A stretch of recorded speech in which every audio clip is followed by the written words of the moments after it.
और ज़िम्नन अर्ज़ कर दूं कि हाफिज़ के लिए भी फजीलत उस हाफिज़ के लिए बयान की गई है जो कुरान को पढ़कर याद करके उस पर अमल करे।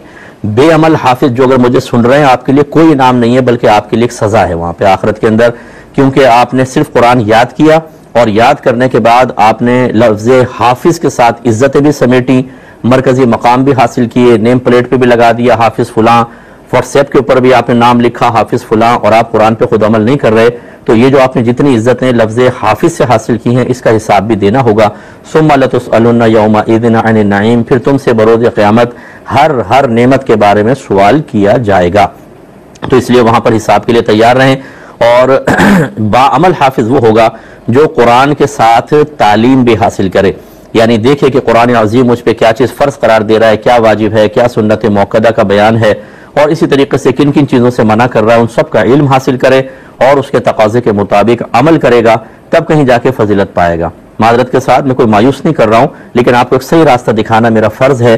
हुफ़ाज़ हमारे ऐसे होते हैं, माँ बाप को भी बड़ा शौक़ होता है, मुफ्ती साहब हम अपने बच्चे को हाफिज़ बनाना चाहते हैं। भाई हाफिज़ तो बनाएं, लेकिन क्या आपको ये पता है कि बाअमल हाफिज़ कौन होता है? और जो हाफिज़ कुरान आखिरत में अपने घर वालों की शफात करेगा, वो कौन सा हाफिज़ होता है ये नहीं जानेंगे। बस कुरान याद करवा दिया, इसके बाद बस अब तो हमें बड़ी फजीलत मिल गई। आपके नबी करीम सल्लल्लाहु अलैहि वसल्लम ने, जो मैंने हदीस बयान की थी, इसी के साथ ये फरमाया, जिसने कुरान को याद किया फिर उसके हलाल को हलाल और हराम को हराम जाना, वो बरोज़ क़यामत अपने ख़ानदान में से 10 ऐसे अफराद की शफात करेगा जिन पर जहन्नम वाजिब हो चुकी होगी। तो इसका मतलब ये हुआ हलाल को हलाल हराम को हराम जाना, मुराद ये कि इल्म सीखा, उसके तकाज़े के मुताबिक अमल किया।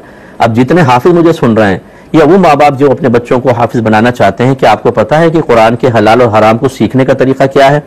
सिर्फ तर्जमा, ये सिर्फ कुरान पाक को हिफ्ज़ कर लेना, उसकी अरबी इबारत पर मुत्तले हो जाना, इससे तमाम अहकाम तो हासिल नहीं होते।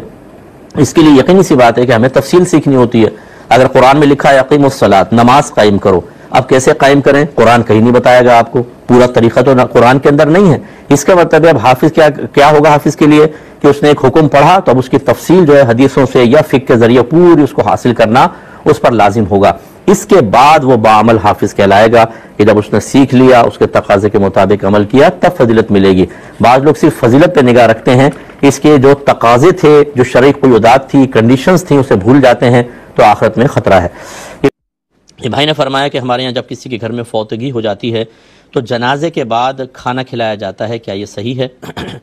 देखें, अगर इसको फ़र्ज़ या वाजिब नहीं समझा जाता, कोई ना खिलाए तो तंज़ नहीं होना चाहिए, मुतालबा नहीं होना चाहिए, लोगों के खौफ की वजह से ना खिलाएं, तो इसमें कोई हर्ज नहीं है। इसकी वजह ये होती है कि दूर दराज से लोग रिश्तेदार आते हैं, जनाजे में शिरकत करते हैं, फिर वो घर पर आते हैं।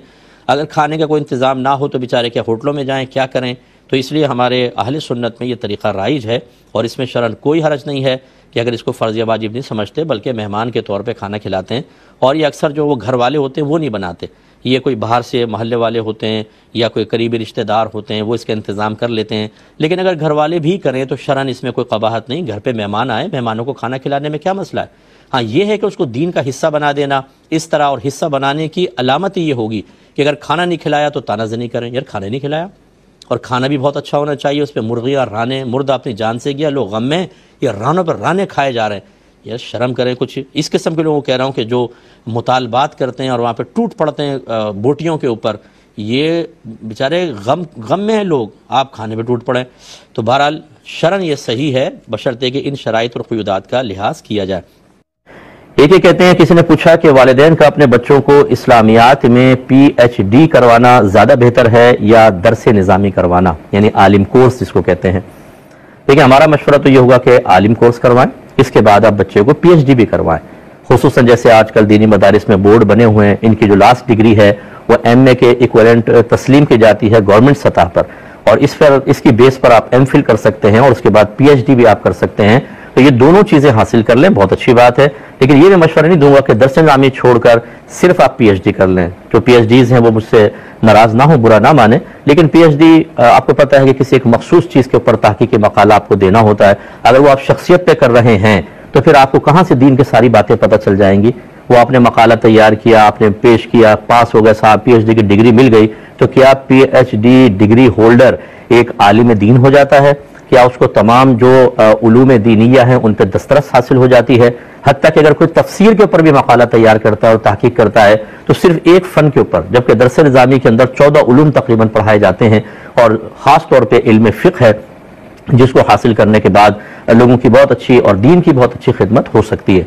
इसलिए ये ना सोचिए PhD को अगर आप दरस निज़ामी के मुकाबिल इसलिए लाएं कि शायद ये दोनों बराबर हैं, तो बड़ी मादरत के साथ PhD कभी भी दरस निज़ामी या स्कॉलर कोर्स के बराबर नहीं हो सकता। मेरी राय से कोई इख्तिलाफ कर सकता है, आप ना माने तो इस पर पॉजिटिव डिबेट रखते हैं, मैं भी अपने दलाइल देता हूँ, आप भी दें, और फिर देखते हैं कि कौन कामयाब होता है। क्या मतलूब शरा है, अल्लाह क्या चाहता है, कुरान क्या चाहता है, नबी करीम सल्लल्लाहु अलैहि वसल्लम का मतलूब क्या है, इन सब की रोशनी में जब देखेंगे तो PhD की मतलब कोई डिमांड नहीं है। ये आपकी अपने लिए अच्छी हो सकती है, आप इस पे लेक्चरर लग जाएं और दीगर आपको जॉब्स हासिल हो जाएं, आपके नाम के साथ डॉक्टर लग जाएगा, इससे आपकी वैल्यू बढ़ जाएगी। लेकिन अगर आप ये समझें कि PhD करने के बाद एक अच्छे मुस्तनद मुफ्ती से आप बेहतर हो गए हैं, तो बड़ी मादरत के साथ ऐसा हरगिज नहीं होता है।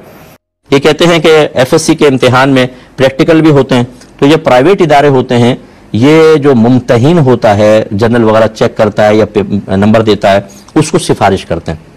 बच्चों को प्रैक्टिकल करवाते हैं लेकिन सिफारिश करवा के नंबर लगवाते हैं। तो ये सिफारिश करके नंबरिंग करवाना कैसा है, और कहा ये इन्होंने लिखा है कि कहा यह जाता है कि अगर मुम्तहिन को सिफारिश ना करवाए तो कभी पूरे नंबर नहीं देता। क्या हुक्म शरा होगा? देखिए ये इस तरह बिल्कुल सही नहीं है।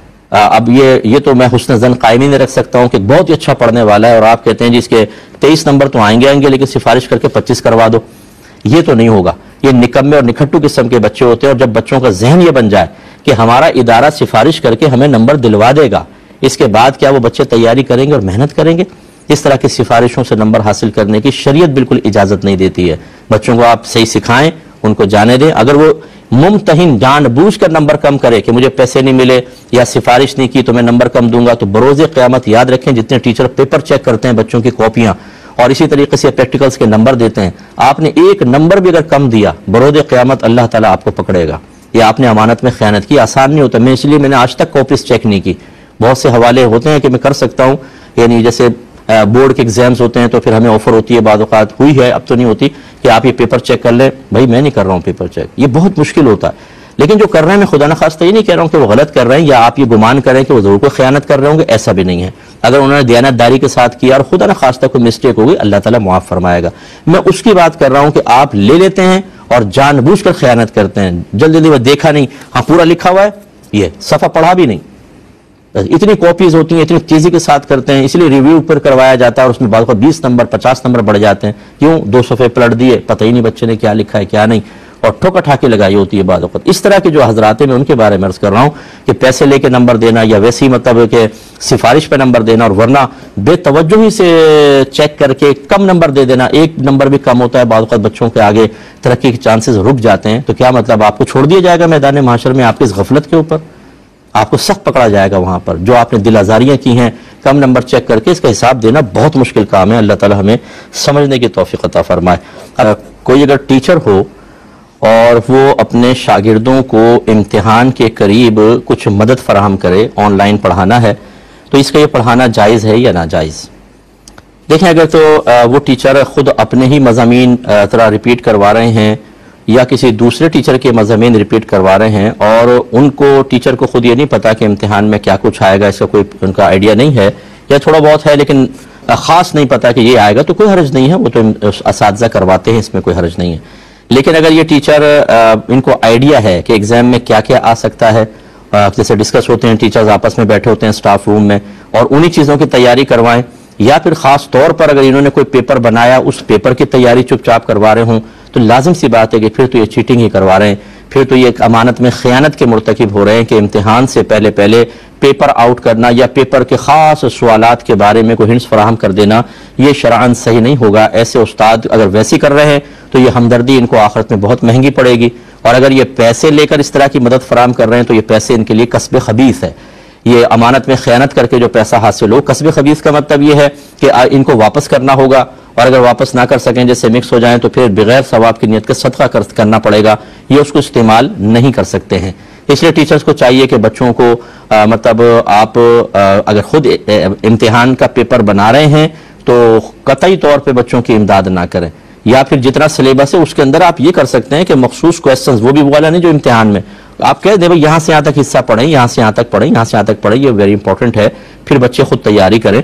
इसी से तो हमारे यहाँ खोखलापन पैदा होता है कि हमारे बच्चे खास बस सवालात की तैयारी करके और पेपर पास करने के चक्कर में इल्म सीखते हैं, तो फिर नतीजे क्या निकलेगा।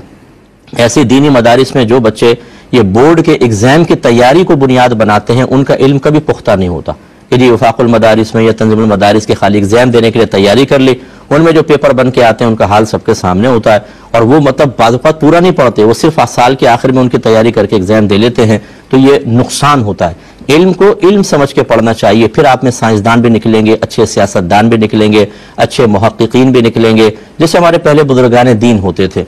अब हम इल्म पढ़ने के बाद भी हमारा बच्चा फारिग होता है, तो जो उसने इम्तिहान की तैयारी की होती है बाद वक़्त वो तो जहन में होता है, बाकी तमाम चीज़ें उसके जहन से महव हो चुकी होती है, क्योंकि उसने सबको नज़रअंदाज किया होता है। उनका मकसूद इम्तिहान देना, सर्टिफिकेट हासिल करना, उसकी बेस पे जॉब करना, बाकी इल्म को छोड़ो। इससे ही हमारा नुकसान हुआ है बहुत ज़्यादा। और जो ऐसा नहीं करते वो उसको कहते हैं हम पाकिस्तान की क्रीम है, वो क्रीम यहाँ रहती नहीं है, वो क्रीम बाहर निकल जाती है। बाकी बच्चे जो है जो बगैर क्रीम वाले हैं वो सब इसी तरह के सिर्फ इम्तिहान के पेश नज़र कर रहे होते हैं। और मैंने तो अक्सर ये देखा है कि डिग्री बेस के ऊपर तो बहुत ही कम जॉब मिलती है, फिर बेचारे इधर उधर ही चले जाते हैं। बस वो आपने इल्म को सही तरह पढ़ा होता तो फिर आपको कुछ फ़ायदा होता, लेकिन ऐसा उमूमी तौर पर होता नहीं है।